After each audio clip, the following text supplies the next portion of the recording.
Hello बच्चों। पिछले videos के अंदर हमने रिएक्शन ऑफ एल्कीन्स पढ़ा कुछ। आज के वीडियो में हम कुछ और रिएक्शंस पढ़ेंगे जो कि हमारे एनसीईआरटी के 11th के पोर्शन के अंदर काफी कॉम्पिटेटिव एग्जाम्स के अंदर हमें काफी हेल्पफुल रहेगा ये वीडियो। देखो आज हम जो बात करते हैं एडिशन ऑफ वाटर, यानी एल्कीन का वाटर के साथ एडिशन किस प्रकार से होता है। वैसे मैं आपको बता दूं कि जनरली सामान्यतः एल्कीन वाटर के साथ रिएक्ट नहीं करता, ठीक है, ऑर्डिनरी रिएक्ट नहीं करता। हालांकि ये एडिशन ऑफ वाटर को हम हाइड्रेशन भी बोलते हैं। देखो बच्चों ध्यान से सुनना, कई जगह हाइड्रेशन मिलेगा। हाइड्रेट का मतलब ही होता है H2O, तो हाइड्रेशन ही एडिशन ऑफ वाटर। तो ordinarily water doesn't direct at most of the alkenes, लेकिन कुछ रिएक्शंस हमारे पास कुछ रिएक्टिव एल्कीन्स होती हैं जो कि हमारे वाटर के साथ ऐड करती है in the presence of mineral acid के साथ। अब देखो बच्चों बड़ा सिंपल रिएक्शन है, ध्यान से सुनना और समझना कि देखो अगर हमारे पास जैसे हमने एक एल्कीन लिया CH3 ये ले लिया डबल बॉन्ड CH2, अब वाटर ले रहे हैं तो वाटर को मैं ऐसे भी लिख सकता हूं H और OH माइनस। तो देखो बच्चों ध्यान से देखना, हमारे पास ये हो गया H प्लस और ये हो गया OH माइनस। हमें पता है कि हमने मार्कोनिक ऑफ एडिशन के अंदर हमने देखा ही था the addition occurs in accordance with Markovnikov rule. और मार्कोनिकोव रूल तो यही कहता है कि अगर हमारे पास अनसिमेट्रिकल, जैसे ये अनसिमेट्रिकल ही तो है, एल्किन कैसा है अनसिमेट्रिकल एल्किन। कैसे पता चला कि सर ये डबल बॉन्डेड से जो जुड़े हुए जो सब्स्टिट्यूएंट है दोनों तरफ क्या है, भिन्न भिन्न है। तो मार्कोनिकोव रूल तो यही कहता है कि भाई जो negative part of the reagent है, नेगेटिव पार्ट कौन सा है sir, OH minus, is always attach to that double bonded carbon atom, उस दियाबंधित कार्बन से जुड़ेगा जिसमें हाइड्रोजन की संख्या क्या है, सबसे कम है। तो हमें पता चल गया सर प्रोडक्ट क्या बनेगा, साफ ही दिख रहा है H plus Markovnikov of addition होगा, ऋणात्मक भाग। देखो ध्यान से सुनना, हिंदी में भी सुनो और इंग्लिश में भी समझो कि सर किसी भी असमित रिएजेंट का ऋणात्मक भाग उस दियाबंधित कार्बन से जुड़ेगा जहां हाइड्रोजन की संख्या कम है। तो देखो हमारे पास जो प्रोडक्ट बना CH3 और ये बन गया OH और H हमारे यहां एडअप हो गया, ये लीजिए। तो देखो ये है हमारे पास 2 मेथिल प्रोपेन 2 ऑल, ये हमारे पास इसका प्रोडक्ट बना। तो देखो 2-3 बातें ध्यान में रखनी है सर। एडिशन ऑफ वाटर हमेशा मार्कोनिक ऑफ रूल के अनुसार होगा। एसिड कैटलाइज होता है, एसिड H प्लस ले रहा हूं तो एसिड कैटलाइज। हालांकि देखो एडिशन ऑफ वाटर हमारे पास अगर कोई कहे कि एल्किन के साथ और कौन कौन सी रिएक्शंस हैं तो कॉम्पिटिटिव एग्जाम में आ जाता है। तो देखो ध्यान से सुन लो, एक तो है हमारे पास सर एसिड कैटलाइज्ड, जो कि मैंने अभी बताया आप लोगों को, एडिशन किसके साथ, एल्किन के साथ, हम जो भी पढ़ रहे हैं एल्किन। दूसरा आपने पढ़ा होगा, आगे 12th में पढ़ोगे, हाइड्रोबोरेशन, ये भी एल्किन का एडिशन ही है H2O का। एक है हमारे पास ऑक्सीमर्क्यूरेशन और डीमर्क्यूरेशन रिएक्शन, वो भी पढ़ोगे। तो देखो अभी हमारे 11th के जो पोर्शन है, काफी कॉम्पिटेटिव हाइड्रोकार्बन का जो पार्ट है उसके अंदर आपको ध्यान में रखना है the addition of water with alkene is always occur in accordance with the Markovnikov of addition. अब देखो नेक्स्ट देखते हैं हम ऑक्सीडेशन में, मिटा देता हूं इसको। नेक्स्ट हम जो बात करते हैं वो ऑक्सीडेशन की। देखो ध्यान से सुनना, देखो ऑक्सीडेशन की जब बात कर रहे हैं तो हमारे पास एक तो कंबशन रिएक्शन है जिसमें कंप्लीट कंबशन कह सकते हैं अपन। देखो सुनना है सर, कंप्लीट कंबशन, तो कंप्लीट कंबशन ऑफ हाइड्रोकार्बन हमें पता ही है कि सर एक तो CO2 बनेगा और एक H2O बनेगा। तो जैसे मैंने ले लिया CH2 डबल बॉन्ड CH2, ठीक है, और आपसे कहा भाई सर कंप्लीट कंबशन कीजिए, तो वो तो O2 की प्रेजेंस में होगा। हमें पता है जो कार्बन है वो ऑक्सीडाइज होकर क्या बना लेता है CO2, और जो हाइड्रोजन है वो क्या बना लेता है H2O। और वैसे भी जितनी भी कंबशन रिएक्शन है, देखो ऑक्सीडेशन तो है ही, the addition of O2 is known as oxidation. अब कंप्लीट कंबशन के अंदर हमारे पास CO2 और H2O बन रहा है। अब इसको बैलेंस कर लीजिए, बैलेंस हमारे पास पता ही है, ये कितना हो गया O2 और ये हो गया 2 CO2 और ये हो गया 2 H2O। तो देखो ये जो चीज हो रही है ये है हमारे कंप्लीट कंबशन में। अब देखो एक सबसे इंपॉर्टेंट रिएक्शन वो अब स्टार्ट होगी हमारे यहां, कि ये तो सर हमें पता है, अधिकतर हम सिंपल रिएक्शन है। एक हमारे पास आता है कि ऑक्सीडेशन, ध्यान से सुनना बच्चों, ऑक्सीडेशन विथ पोटेशियम परमैंगनेट। तो देखो अब ऑक्सीडेशन की बात हो रही है, सुनना ध्यान से। हम एल्कीन का ऑक्सीडेशन करा रहे हैं, और एल्कीन का ऑक्सीडेशन की अगर हम बात करें तो थोड़ा कॉम्पिटिटिव के हिसाब से भी चलते हैं हम। सर ऑक्सीडेशन किसका, एल्कीन की बात हो रही है। तो देखो एल्कीन का ऑक्सीडेशन हम दो ऑक्सीडाइजिंग एजेंट लेते हैं। एक तो हमारे पास है डाइल्यूट, नहीं दो लेते हैं हम रिएजेंट। एक तो हमारे पास हो गया KMnO4 और एक हो गया हम K2Cr2O7। सुनते रहना। तो देखो KMnO4 हम दो तरीके से लेते हैं सर। एक हम लेंगे, देखो ध्यान से सुनना, कि सर एक हमारे पास होगा डाइल्यूट एंड कोल्ड, ठीक है। कौन सा KMnO4 है, डाइल्यूट एंड कोल्ड KMnO4। दूसरा है हमारे पास हॉट एंड कंसंट्रेटेड KMnO4। देखो दोनों के साथ हमारे पास डिफरेंट डिफरेंट प्रोडक्ट मिलेंगे। देखो बच्चों ध्यान से सुनना और समझना कि हम ऑक्सीडेशन करवा रहे हैं किसका, सर एल्कीन का। दो ऑक्सीडाइजिंग एजेंट हमने लिए, KMnO4 एक K2Cr2O7। K2Cr2O7 देखो ध्यान से सुनना बच्चों, हम दो मीडियम में ले सकते हैं, क्या एसिडिक मीडियम में भी ले सकते हैं और एक बेसिक मीडियम में भी ले सकते हैं। दोनों के अंदर हमारे पास जो बनने वाले प्रोडक्ट होंगे, कहने का मतलब सर कि सर इसमें जो प्रोडक्ट बनेगा वो अलग बनेगा, इसमें जो प्रोडक्ट बनेगा वो अलग बनेगा। एक दूसरा और मैंने लिखा है सर K2Cr2O7। तो देखो K2Cr2O7 भी एसिडिक मीडियम में लेते हैं हम, और इसका जो प्रोडक्ट है वो सेम रहेगा। ध्यान से सुनना कि सर यहां अगर हम किसी से रिएक्शन करवा रहे हैं हॉट एंड कंसंट्रेटेड KMnO4 के साथ और K2Cr2 के साथ करवा रहे हैं, तो इसका प्रोडक्ट सेम रहेगा, और ये जो प्रोडक्ट है, इसका जो प्रोडक्ट बन रहा है वो हमारे पास इनके प्रोडक्ट से क्या रहेगा, डिफर रहेगा। तो पहली चीज तो आप ये समझिए सर, आप जो ऑक्सीडाइजिंग एजेंट ले रहे हो वो हम ले रहे हैं KMnO4। KMnO4 भी कौन सा ले रहे हैं, डाइल्यूट एंड कोल्ड KMnO4 या हॉट एंड कंसंट्रेटेड KMnO4। अब देखो KMnO4 के बारे में आगे पढ़ते हैं हम, मैं इसको मिटा देता हूं।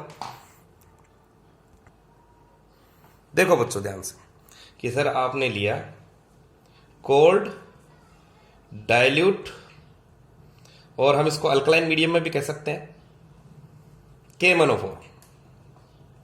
तो देखो काफी कॉम्पिटिटिव एग्जाम्स में आता है, ध्यान से सुनना कि बात देखो KMnO4 की चल रही है।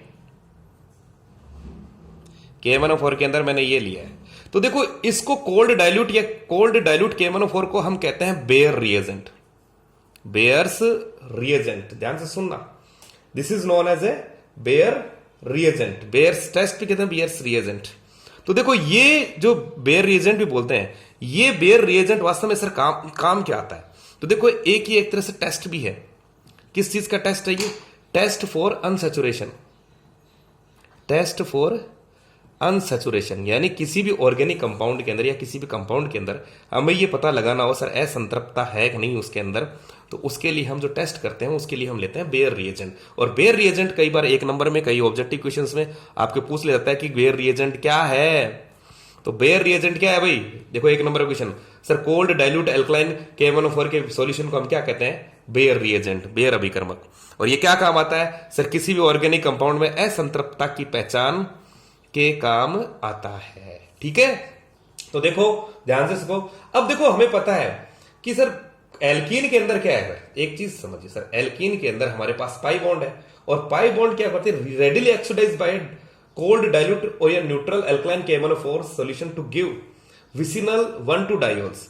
तो देखो बच्चों ध्यान से सुनना, अगर हम इसी रिएक्शन को देखें कि सर हमारे पास 2 KMnO4 है, 2 KMnO4 ये ऑक्सीडाइज होके हमें क्या देता है, 2KOH प्लस 2MnO2 और 3 नेसेंट ऑक्सीजन। अब देखो एक बात और सुनिए, देखो बेयर्स रिएजेंट जितने भी हमारे पास ऑक्सीडाइजिंग एजेंट है उनका काम क्या है कि सर वो एक नवजात या नेसेंट, हिंदी में बोलते हैं इसको, नेसेंट ऑक्सीजन देते हैं, नेसेंट ऑक्सीजन, जिसको अपन यूं लिखते हैं। अब ये नेसेंट जो ऑक्सीजन होती है वो काफी रिएक्टिव होती है और ये ही ऑक्सीडेशन के काम आती है। तो देखो एक चीज सुनो कि सर हम अगर ऑक्सीडेशन करवाएं तो हमें एक चीज पता चल रही है सर, इस रिएक्शन के अंदर हमने बैलेंस करिए सर, पोटेशियम हाइड्रोक्साइड मिल रहा है, मैग्नीशियम डाइऑक्साइड मिल रहा है, 3 ऑक्सीजन है। हमें पता है कि सर ये टेस्ट ऑफ अनसैचुरेशन के अंदर भी काम आती है। टेस्ट ऑफ अनसैचुरेशन के लिए काम इसलिए आती है कि देखो इसका खुद का जो पिंक कलर है वो क्या होता है, डिस्चार्ज होता है। अगर जैसे सपोज कीजिए हमारे पास कोई टेस्ट ट्यूब है, उस टेस्ट ट्यूब के अंदर अगर हम ये डालें KMnO4 और उसका पिंक कलर चला गया, तो पिंक कलर जाते ही हमें पता चल गया कि सर वो जो ऑर्गेनिक कंपाउंड है, जो कंपाउंड है उसके वो क्या है, अनसैचुरेटेड है। ठीक है बच्चों, अब देखो ये रिएक्शन समझो बड़ी सिंपल है। पहली चीज तो समझ में आई कि सर ये जो आपने बताया कि बेयर रिएजेंट जो कि कोल्ड एंड हॉट को नहीं कहते, ध्यान रखना, हॉट और कंसंट्रेटेड KMnO4 को हम बेयर अभिकर्मक नहीं कहेंगे, सिर्फ कोल्ड और अल्कलाइन मीडियम वाले को ही हम बेयर अभिकर्मक कहेंगे। तो देखो हमें क्या मिला सर, इसके अंदर ये नेसेंट ऑक्सीजन मिली। ये नेसेंट ऑक्सीजन हमारे बड़ी काफी रिएक्टिव होती है, ये ऑक्सीडेशन के अंदर काम आती है। अब देखो इसके अंदर एक और चीज समझ लीजिए कि देखो हम जब भी जैसे CS2 डबल बॉन्ड CS2 ले रहे हैं, तो एक तो सर ये नेसेंट ऑक्सीजन है ही, अब जिसमें मीडियम में हो रही है तो H2O तो है ही उसके अंदर। ठीक है बच्चों, वाटर तो है ही, वाटर भी तो एडअप रहेगा ही। अब इसके अंदर जो प्रोडक्ट बनेगा, आपको क्या करना है, 2 हाइड्रोक्सिल ग्रुप जोड़ने, 2 हाइड्रोक्सिल ग्रुप, और वो भी कहां जोड़ने हैं, दोनों द्विआबंधित कार्बन के ऊपर। अरे इसी देखो अगर दोनों तरफ जुड़े हुए हो, देखो ये ध्यान से सुनना कि सर ये यहां से जुड़ते हैं दोनों तरफ, तो इस OH जुड़ रहा है, तो इस रिएक्शन को हम हाइड्रोक्सिलेशन भी कहते हैं, हाइड्रोक्सिलेशन भी कहते हैं। आपको क्या करना है, दोनों OH दोनों तरफ जोड़ देने हैं। ठीक है, तो देखो हमारे पास प्रोडक्ट क्या बना है यहाँ पे, सर CS2 यहाँ पे क्या ऐड किया है मैंने, यहाँ पे मैंने ऐड किया OH और OH, तो एक तरह से ये विसिनल प्रकार का हो गया ना। तो देखो एक चीज समझ में आ गई कि सर यहाँ पे जो प्रोडक्ट मिलता है वो हमें विसिनल मिलता है। विसिनल यानी दोनों एडजेसेंट कार्बन पे हमारे पास क्या है, दोनों एडजेसेंट कार्बन पे हाइड्रोक्सिल ग्रुप है। अब देखो इसको हम एथिलीन, कॉमन नेम इसका क्या होगा सर, इसको हम एथिलीन ग्लाइकोल भी कहते हैं। और IPC की बात करें तो देखो 1 2, तो ये हो गया हमारे पास एथेन 1 2 डाइओल। तो देखो ये हमारे पास, मेरे हिसाब से ये रिएक्शन समझ में आई होगी आपको, बड़ी सिंपल रिएक्शन थी। अगर हमारे पास कई बार देखो आपको ये दे दे, कोई जरूरी नहीं है, कई बार आपको ऐसे दे दिया जाएगा CS2 डबल बॉन्ड CS2 और आपको कह दिया कि बेयर अभिकर्मक, बेयर रिएजेंट। तो बेयर रिएजेंट आते ही हमें पता है कि सर 2 हाइड्रोक्सिल ग्रुप जोड़ने हैं, और बेयर अभिकर्मक का मतलब ही क्या है सर, ये cold and dilute alkaline KMnO4 को क्या कहते हैं, बेयर अभिकर्मक। तो कंफ्यूज होने की जरूरत नहीं है, कई बार आपको बेयर अभिकर्मक दे देगा, हो सकता है कई बार ये लिखा हुआ मिल जाए आपको cold and dilute KMnO4, objective question में भी मिल सकता है। तो देखो ध्यान से सुनना, बेयर अभिकर्मक भी मिल सकता है, कोल्ड एंड डाइल्यूट KMnO4 भी लिख सकता है। यहां पे हमें प्रोडक्ट, हाँ अगर इसकी जगह आपको ये लिख दे कंसंट्रेटेड, देखो सुनना बच्चों, कंसंट्रेटेड, और आपको कुछ हॉट दे दे, हॉट KMnO4, तो वहां प्रोडक्ट अलग बनेगा। ध्यान से सुनना और समझने का प्रयास करना, वहां प्रोडक्ट अलग रखना है, यहां प्रोडक्ट अलग बनेगा। तो मेरे हिसाब से बात समझ आई होगी। यहां जैसे अभी बेयर अभिकर्मक दे दिया, हमें पता ही है सर क्या होगा, दोनों तरफ OH जोड़ना है, ये लो CS2OH, ये लो हमारा प्रोडक्ट बन गया, कोई दिक्कत ही नहीं है। तो देखो ये चीजें समझ में आई होगी, तो इसमें जो मेन चीज है वो आपको पल्ले पड़ जानी चाहिए कि सर हम बात क्या कर रहे हैं। अब देखो नेक्स्ट देखते हैं कि सर ये तो आपने बताई कोल्ड, डाइल्यूट और एल्कलाइन KMnO4 की, अगर हॉट एंड कंसंट्रेटेड KMnO4 हो तो क्या करेंगे। देखो बड़ी सिंपल रिएक्शन। नेक्स्ट मैं इसको मिटा देता हूं ताकि आपका टाइम सेव हो थोड़ा। देखो हमने KMnO4 ऑक्सीडाइजिंग एजेंट पढ़ा, अभी जो पढ़ा वो हमने पढ़ा था कोल्ड एंड डाइल्यूट KMnO4। ठीक है, अब हम देखो, अब हम जो पढ़ेंगे वो है हमारे पास हॉट एंड कंसंट्रेटेड KMnO4। ठीक है बच्चों, देखो हॉट एंड कंसंट्रेटेड KMnO4, और अगर मैं इसके साथ साथ में ये भी ले लूं कि सर हम इसमें K2Cr2O7 ले लें इन एसिडिक मीडियम, तो देखो इन दोनों के जो प्रोडक्ट है वो तो हमारे को क्या मिलेंगे, सेम मिलेंगे, दोनों अच्छे ऑक्सीडाइजिंग एजेंट है। तो देखो बच्चों, कोल्ड एंड डाइल्यूट KMnO4 की जब बात हो रही है तो सर ये बात हो रही है बेयर रिएजेंट की, ये बेयर रिएजेंट है। अगर हॉट एंड कोल्ड KMnO4 दे दिया तो देखो अब रिएक्शन हमारे पास दूसरे प्रकार से होगी। तो देखो क्या होगा कि देखो अगर हमारे पास CS2 डबल बॉन्ड CS2 है, हमने KMnO4 लिखा है, यहां मैंने KMnO4 लिख दिया, ये लो KMnO4, लेकिन टेम्परेचर दे दिया, हाई टेम्परेचर दे दिया, तो देखो नेसेंट ऑक्सीजन तो है सर, यहां आपको क्या ध्यान में रखना है वो समझिए कि अगर KMnO4 है और आपको high temperature is being given, तो हॉट तो है ही। तो देखो हॉट एंड कंसंट्रेट, कई जगह आपको कंसंट्रेटेड भी लिखा हुआ मिल जाएगा। तो अगर ऐसा दे रखा है तो आपको ये बॉन्ड ब्रेक करनी है। ध्यान से सुनना, इसको और अच्छी तरह समझने के लिए देखो मैं इसको मिटा देता हूं एक बार ताकि आपकी ये बात समझ में आ जाए। देखो हम इसको यूं लेते हैं, कार्बन कार्बन, मेरे हिसाब से आपको अच्छी तरह दिख रहा है कि देखो इसमें करना क्या है कि सर अगर हमारे पास ये है तो इस बॉन्ड को ब्रेक करना है, ठीक है। ये बॉन्ड ब्रेक होगी तो देखो इसमें जो प्रोडक्ट है हमारे पास दो प्रकार के मिलते हैं इस पूरे हॉट एंड कंसनट्रेट या K2Cr2O7 ले। एक तो या तो मिलेगा हमें कार्बोक्सिलिक एसिड, सुनते रहो, कार्बोक्सिलिक एसिड। दूसरा जो प्रोडक्ट मिलेगा वो हमें मिल सकता है कीटोन। अब ये डिपेंड करता है कि हमारी एल्कीन किस प्रकार की है, टर्मिनल है, नॉन टर्मिनल है, क्या है। हमें इतना ध्यान रखना है कि सर अगर जैसे यहां दोनों तरफ हाइड्रोजन है तो ये टूट के, जैसे मैंने यहाँ दोनों तरफ हाइड्रोजन ले लिया सर, टूट के हमारे पास जो पहला प्रोडक्ट बनेगा सर ये कार्बोक्सिलिक एसिड। देखो प्रोडक्ट तो हमें पता ही है, दिमाग में यही है, या तो कार्बोक्सिलिक या कीटोन। अगर दोनों तरफ हाइड्रोजन है कार्बन से, सर इधर भी हाइड्रोजन है, इधर भी हाइड्रोजन है, इधर भी हाइड्रोजन है, तो दोस्तों प्रोडक्ट बनेगा सर ये ऑक्सीडाइज होकर हमें देगा 2 मोल ऑफ HCOH यानी फॉर्मिक एसिड।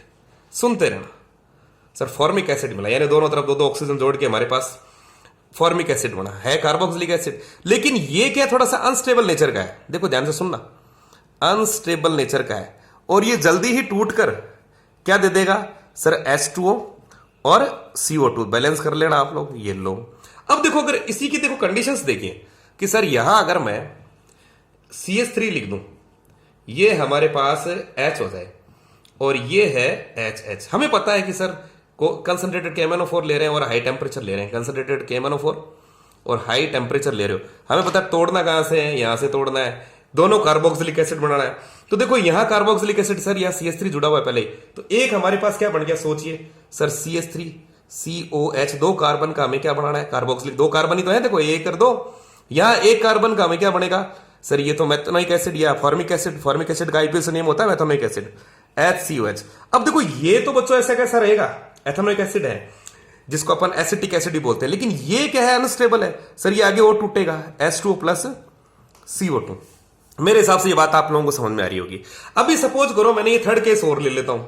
थर्ड केस में मैंने क्या किया कि सर जो दियाबंधित कार्बन है हमारे पास, ये डबल बॉन्डेड, इसके दोनों तरफ, यानी अब हाइड्रोजन नहीं है, ध्यान रखना हाइड्रोजन नहीं है, पहले क्या था एक हाइड्रोजन थी, अब यहां दोनों तरफ हाइड्रोजन नहीं है।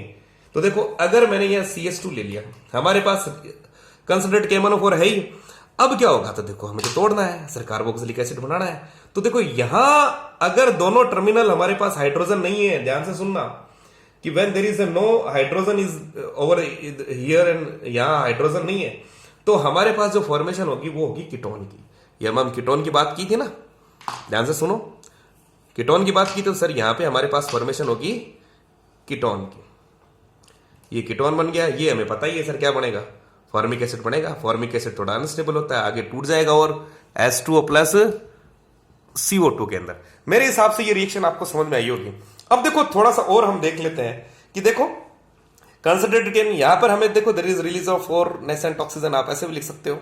और इस रिएक्शन के अंतर्गत हमने देखा कि सर इसका प्रोडक्ट अलग बन रहा था, इसका प्रोडक्ट अलग है। जैसे आपको एक क्वेश्चन दे दिया जाए, देखो आगे देखो, देखिए बच्चों यहां 3 रिएक्शंस दे रखे आप लोगों को, इसको समझना। जैसे पहली रिएक्शन के अंदर मैं दे दूं आपको cold and dilute KMnO4, cold and dilute KMnO4। अब ये कोल्ड लिखते ही हमें दिमाग को समझाना सर बेर अभिकर्मक है, बेर अभिकर्मक तो सर जो दियाबंधित कार्बन है उनके दोनों तरफ क्या जोड़ना है अपन को, H ग्रुप। तो ये लो इसका प्रोडक्ट क्या हो गया CH2OH CH2OH। अब देखो ये भी एल्कीन है, लेकिन यहां आपकी बार मैंने लिख दिया हॉट एंड कंसंट्रेटेड KMnO4। ये लिखते ही देखो ध्यान से देखो, reaction condition got a differ from the first reaction. ये चीज आते ही आप लोगों को समझ जाना चाहिए कि सर इसका जो प्रोडक्ट होगा वो अलग होगा, हमने पढ़ा है। तो देखो बच्चों यहां अगर ये चीज आ गई, ध्यान से देखो और समझने का प्रयास करो। मैं थोड़ा रेजोल्यूशन सेट कर देता हूं। हाँ तो देखो बच्चों यहां हॉट एंड कंसंट्रेटेड, सर आपने बताया था कि इसको तोड़ना है, दोनों कार्बोक्सिलिक एसिड के अंदर हमें पता है कार्बन के दोनों तरफ हमारे पास हाइड्रोजन है, तो यहां 2 मोल ऑफ फॉर्मिक एसिड। ध्यान से सुनिए, cold dilute hot and concentrated में दोनों का रिएक्शन अलग अलग होगी ना। अभी सर ये अनस्टेबल है, सर ये आगे टूट के 2H2O और क्या दे देगा हमें CO2, 2CO2, ठीक है। अगर मैं इसी की बात करूं सर, यहां मैंने लिख दिया बेयर अभिकर्मक, बेयर रिएजेंट। तो बेयर रिएजेंट का नाम से हमें पता चल गया सर बात हो रही है कोल्ड एंड एल्कलाइन KMnO4 की। तो कोल्ड एंड एल्कलाइन सर दोनों तरफ इसमें जो दियाबंधित कार्बन है उसमें हमें क्या जोड़ना है, हाइड्रोक्सिल ग्रुप जोड़ना है। तो देखो CH2, सॉरी इधर देखो, ये हमारे पास CH3 CH CH CH3 यहाँ हमारे पास क्या हो गया, ये हमारे पास सिंगल बॉन्डेड और ये हो गया OH OH। मेरे हिसाब से आपको ये जो मेरा आज का जो टॉपिक था मैंने इसको 20 मिनट के अंदर खत्म किया है। टाइम थोड़ा ज़्यादा लेने की कोशिश नहीं करता ताकि वीडियो छोटा बने और आप छोटे छोटे टॉपिक को समझ सकें। अगर आपको ये वीडियो अच्छा लगा, ठीक लगा और तो इस चैनल को सब्सक्राइब कर दीजिए, नहीं लगा तो भी कोई बात नहीं, आगे हम और इसको इम्प्रूव करने की कोशिश करेंगे ताकि आप लोग थोड़ा सा आप लोगों के लिए एडवांटेज रहे। Okay, thank you.